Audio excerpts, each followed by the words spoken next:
केल्या, तो संदेश समाजामध्ये जावा या दृष्टिकोनातून गोदा ते नर्मदा ही यात्रा आज सुरू होत आहे। त्र्यंबकेश्वरमधून माननीय मुख्यमंत्र्यांच्या हस्ते जलपूजन करून ती यात्रा सुरू होईल।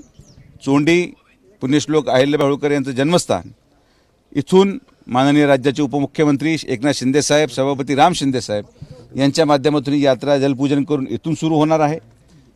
2 दिवसाचा प्रवास करत शिर्डी येथे दोन्ही यात्रा एकत्रित येतील। साईबाबांच्या या पावनभूमीमध्ये दर्शन घेऊन मग पुढं महेश्वर येथे या यात्रेची समाप्ती केली जाणार आहे। ही एक संकल्पना आहे की आज भारतीय जनता पार्टी आणि महायुती सरकार हे पुण्यश्लोक अहिल्याबाई होळकरांप्रती असलेली जे काय आपली भावना आहे ते नुसतं नावापुरतं नव्हे, पण त्यांच्या कृतीतून आणि त्यांचं कार्य पुढे नेण्यासाठी या सगळ्या यात्रेचं आयोजन करण्यात आलेलं आहे। मला विश्वास आहे की प्रत्येक गावामध्ये रस्त्यामध्ये या यात्रेचं स्वागत करण्यासाठी प्रचंड नागरिक उत्साहामध्ये राहणार आहेत। ऊन जरी प्रचंड असलं तरी सुद्धा ही यात्रा यशस्वी होईल अशी माझी ठाम इच्छा आहे। ओके दादा, एक थोडा दुसरा प्रश्न होता। संसदेमध्ये म्हणजे जेवढे विरोधी खासदार आहेत त्यांनी मुख्य निर्वाचनचे जे आयुक्त आहेत त्यांच्या विरोधात पुन्हा एकदा अर्ज दिलेला आहे, आवाज उठवला आहे, कुठेतरी त्यांच्या बदलीची मागणी होत आहे, कसं बघता? असं अर्ज देऊन बदल्या होऊ शकत नाही। निवडणूक आयोग ही स्वतंत्र यंत्रणा आहे। पहिले हेच विरोधी पक्षाचे खासदार आणि लीडर ऑफ ऑपोजिशन यांनी पहिला उद्रेक केला, मतदार याद्यांमध्ये घोळ आहे, याद नावं डुप्लिकेट आहेत, डबल नावं आहेत, इकडच्या गावाचा माणूस तिकडं आहे। अगोदर यांनी रान उठवलं, मग यांनी रान उठवल्यानंतर सरकारने निर्णय घेतला की याद्या दुरुस्त करायच्या। आता याद्या दुरुस्त झाल्यावर यांनी नोंदवलेले बोगस बांगलादेशी मतदार हे आज त्याच्यामधून वगळल्यानंतर हेच म्हणतात की याद्या उडवल्या गेल्या। म्हणजे मला एक कळत नाही की यांचा नेमकी आरोप कसला आहे। हे मूळच घाबरलेले आहेत आणि ज्या पद्धतीचा प्रचार आदरणीय प्रधानमंत्री आणि माननीय गृहमंत्र्यांच्या माध्यमातून या 5ही राज्याच्या निवडणुकीमध्ये होत आहे, वेस्ट बेंगाल हे जी ताकद भारतीय जनता पार्टीने आमच्या कार्यकर्त्यांनी लावली ती खरंच अतिशय अभिमानास्पद गोष्ट आहे। निकाल आपल्या बाजूने आहे हे आम्हाला माहिती आहे, पण तरीसुद्धा संघर्ष करून जे आज कष्टाने कमवलेलं जनाधार आहे त्याला कुठंतरी दिशाभूल करून इलेक्शन कमिशन, EVM याला दोष देण्याचं काम ते करत आहेत। तर मला असं वाटतं की हे सगळं फसवेगिरी जनतेला माहिती आहे आणि म्हणून तुम्ही जो आक्षेप घेतला होता याद्यांवर, तो याद्या दुरुस्त होत आहेत, तर याच्या पुढे फार जपून आक्षेप घ्या, अन्यथा मग काय आक्षेप घेतल्यानंतर त्याची दुरुस्ती करायला गेला त्यांचा त्रास वाढतो, हे आमचं अगोदरपासून म्हणणं होतं।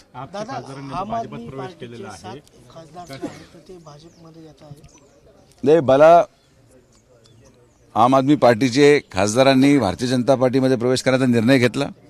आदरणीय प्रधानमंत्र्यांचं नेतृत्व आणि देशामध्ये असलेली परिस्थिती, जे पक्ष एक असत्याच्या आधारावर उभे राहिलेले असतील, जे पक्ष आश्वासनाच्या आधारावर उभे राहिले असतील, जेव्हा ते आश्वासन अवास्तविक असतात तेव्हा ते पक्षाची अशीच अधोगती होती जशी आज आम आदमी पार्टीची आपल्याला पाहायला मिळते।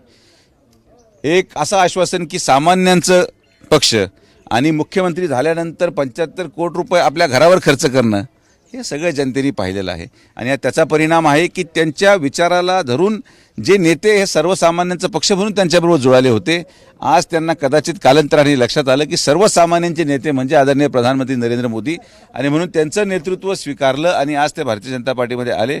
मला आनंद आहे की अतिशय सक्षम लोक, राघव चड्डासारखे अनुभवी खासदार ज्यांनी जनसामान्य माणसाचे प्रश्न मांडले ते आपल्या आता बरोबर आहेत आणि यांनी अजून भारतीय जनता पार्टीचा विचार अधिक जनसामान्य माणसापर्यंत पोहोचण्यास मदत होईल।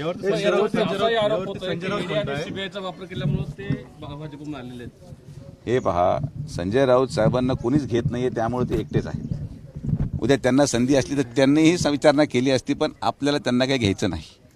ते तिथं आहे, तिथं सुखी असू द्या। ते आज पक्ष एक अभूतपूर्व मुख्यमंत्री पदापासून 10-15 आमदारपर्यंत आले। तो पक्ष सगळ्या महानगरपालिका आणि नगरपंचायती हरला। त्यांचं नेतृत्वाखाली जिल्हा परिषद पंचायत समितीमध्ये देखील एकही जागा निवडून येणार नाही। त्यांनी एक निश्चय केलेला आहे माननीय राऊत साहेबांनी की जोपर्यंत माननीय उद्धव ठाकरे साहेबांचा एकही सरपंच शिल्लक राहतो तोपर्यंत मी काय थांबणार नाही। ते म्हणताय की जसं ट्रम्प पहिल्यांदा खरं बोलले की भारतामध्ये नरक करण्याचं काम सुरू आहे। नाही, आता ट्रम्प सारखेच ते वागू राहिलेत। कदाचित ट्रम्पनी त्यांना पाहून तर भूमिका घेतली नाही असा माझा संशय आहे की जेव्हा कधी ट्रम्प देशाच्या बातम्या पाहत असतील तर आपल्या देशाच्या टीव्हीवर फक्त राऊत साहेबच दिसतात। त्यांचं कुठंतरी परिणाम ट्रम्पवर झाला का असं मला वाटायला लागलं आणि म्हणून ते असं वागतायत. तर मला माझी व्यक्तिगत इच्छा आहे की बाबा जे त्यांनी संकल्पना केलेली आहे मशाल चिन्हासाठी की शेवटचा सरपंच पडूस तर मी थांबणार नाही, त्यांनी ती तशीच चालू ठेवावी आणि जेव्हा सगळं पक्षाचं सूरसपाट होईल मग ते विचार करतील, मग त्यांना कुठेतरी जावं लागेल, पण तेव्हा कोणी घ्यायला कोणी तयार राहणार नाही. दादा बागेश्वर धामचे बाबा त्यांनी शिवाजी महाराजांबद्दल एक वक्तव्य केले, त्यामुळे आता महाराष्ट्रात पुन्हा आरोप प्रत्यारोप सुरू झाले. कुठेतरी लढाई करताना त्यांनी लढाई थांबवली आणि स्वामी रामदास यांच्याकडे राजपाट सोपवला. त्याला जोडून गोविंद पानसरे यांचा जो शिवाजी कोण होता यावर एक वाद सुरू झालेला आहे. हे माझं व्यक्तिशः मत जर तुम्ही विचारलं ना, हे महापुरुष एवढे मोठे आहेत, छत्रपती शिवाजी महाराज असतील, भारतरत्न डॉक्टर बाबासाहेब आंबेडकर असतील किंवा इतर कोणी महामानव, यांचं जी काय कार्य राहिलेलं आहे, ज्यांची प्रतिमा राहिलेली आहे, हे कुठल्या तरी एका व्यक्तीने त्याच्याबद्दल बोलणं, ती काय प्रतिमा मलिन होत नाही.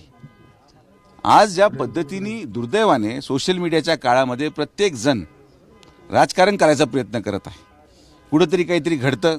आता संजय गायकवाड जे बोलले, ठीक आहे, त्यांची भावना काही असो, ते काय पहिल्यांदा बोलले का? ते नेहमीच असं बोलतात. त्यांनी तर महाराष्ट्र सदनमध्ये माणसाला हाणलं पण होतं. मग अशा व्यक्तीच्या बोलण्याला गांभीर्य घेऊन कर्जत जामखेडचे विधानसभेचे आमदार, कर्जत जामखेडचे तालुक्याचे आणि पाण्याचे प्रश्न सोडून पोलीस स्टेशनला जाऊन बसतात एफ.आय.आर. दाखल करायला का? कारण की फक्त मीडिया त्यांच्या मागे. स्वतःला टीव्ही समोर दिसण्यासाठी हे जे काही अनेक लोकांचे खटाटोप चालू आहेत, हे दुर्दैवी बाब आहे. छत्रपती शिवाजी महाराजांना कोणी बोलल्याने ते काय त्यांचं काय प्रतिमा असेल किंवा त्यांची जी भावना असेल ती काही कमी होऊ शकत नाही. जो सच्चा भक्त असेल, जो सच्चा शिवभक्त असेल, त्यांच्या अंतर्मनात महाराजांचं स्थान सगळ्यात उच्च स्तरावर आहे, जे कोणी खाली खेचू शकत नाही.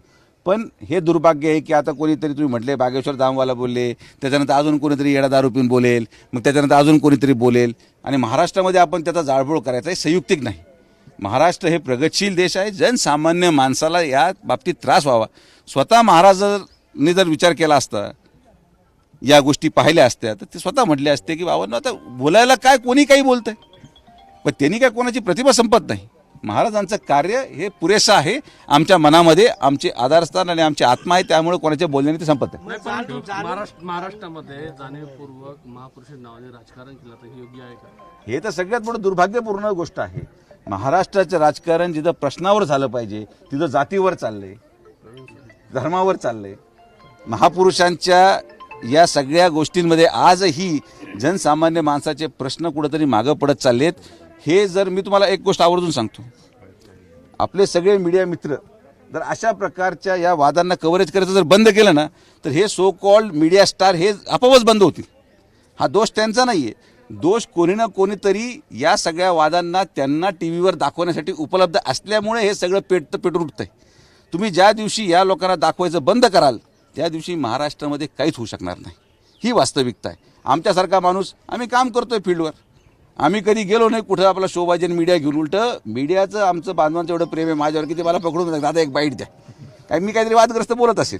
पण सांगायचं तात्पर्य काय की जनतेचं प्रेम मिळणं आवश्यक आहे. जनतेचे कामं केले तर आपोआप मतदान पडणार.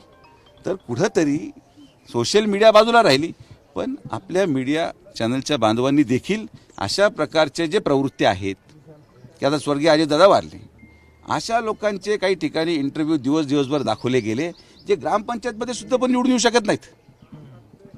तर जो व्यक्ती ग्रामपंचायतमध्ये निवडून येऊ शकत नाही त्याला जर टीव्ही चॅनलवर 2-2 तास दाखवलं जात असेल तर मग ह्या गोष्टी, याचं अनेक लोकांचं बळ वाढतं.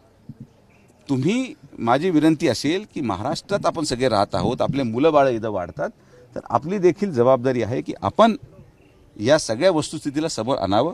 बाकी तुम्ही सगळे मित्रपरिवारच आहात, माझं काम विनंती करायचं होतं, फक्त मला काय वाजू नका बाबांनो. धन्यवाद. एबीपी माझा, उघडा डोळे बघा नीट.